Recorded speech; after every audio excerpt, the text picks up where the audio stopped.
Assalamualaikum warahmatullahi wabarakatuh.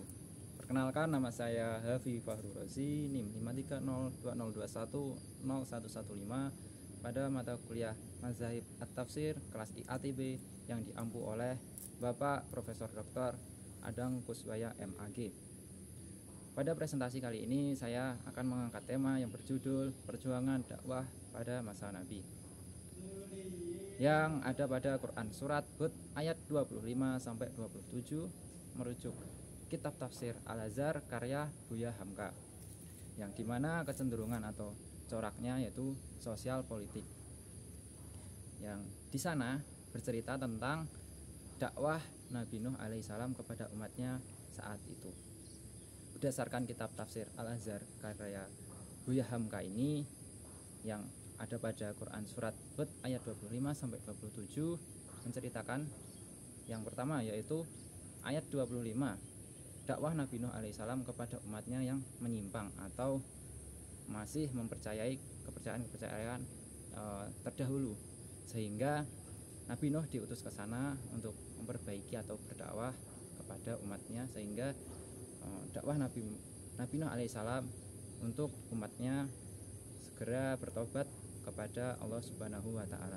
Bukan hanya itu, tetapi Nabi Nuh alaihissalam juga memberikan peringatan kepada umatnya untuk segera bertobat akan datangnya azab apabila masih menyembah berhala pada saat itu. Dan dijelaskan juga pada ayat 26, di sini dakwah Nabi Nuh alaihissalam menceritakan hukuman-hukuman kepada orang yang masih mengingkari ajaran Allah Subhanahu wa Ta'ala. Salah satu yang masih dilakukan pada umatnya yaitu menyembah berhala yang diberi berbagai macam nama pada saat itu, sehingga ini termasuk perilaku musyrik yang dosa yang amat besar sehingga tidak dapat diampuni. Dan tidak hanya itu, Nabi Nuh alaihissalam juga menyampaikan rasa simpatinya kepada umatnya akan rasa cintanya supaya segera bertobat agar umatnya tidak terkena azab dari perbuatan yang musyrik itu.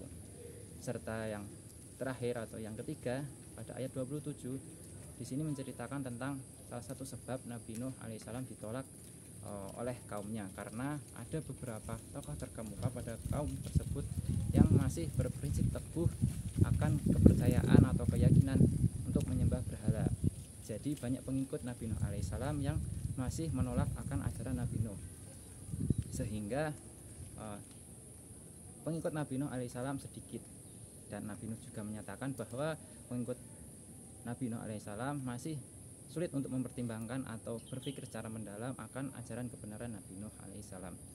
Kemudian pada kesimpulan yang saya angkat tema pada kali ini yang merujuk pada Kitab Tafsir Al-Azhar karya Buya Hamka mengenai Quran Surat Hud ayat 25-27, yang pertama yaitu dakwah secara etimologi, yaitu da'a yadu'u, yang berarti seruan, ajakan atau panggilan. Nah, seruan atau ajakan atau panggilan dari Nabi Nuh alaihissalam ini kepada umatnya yaitu untuk menyerukan ajaran Islam kepada umatnya supaya segera bertobat, dan juga akan adanya peringatan azab dari perbuatan tercela atau musyrikin kepada kaum tersebut. Dan salah satu faktor dari penolakan ajaran Nabi Nuh alaihissalam yaitu akan tokoh-tokoh terkemuka pada kaum saat itu, sehingga sulitnya masuk pada lingkup kaum tersebut dakwah dari Nabi Nuh alaihissalam. Dan video kali ini saya buat atau presentasi saya buat untuk melengkapi tugas dari mata kuliah Mazahib At-Tafsir program studi ilmu Al-Quran dan Tafsir Fakultas Fu'adah atau Usuluddin Adab dan Humaniora Universitas Islam Negeri Salatiga. Atas perhatiannya saya ucapkan terima kasih. Wassalamualaikum warahmatullahi wabarakatuh.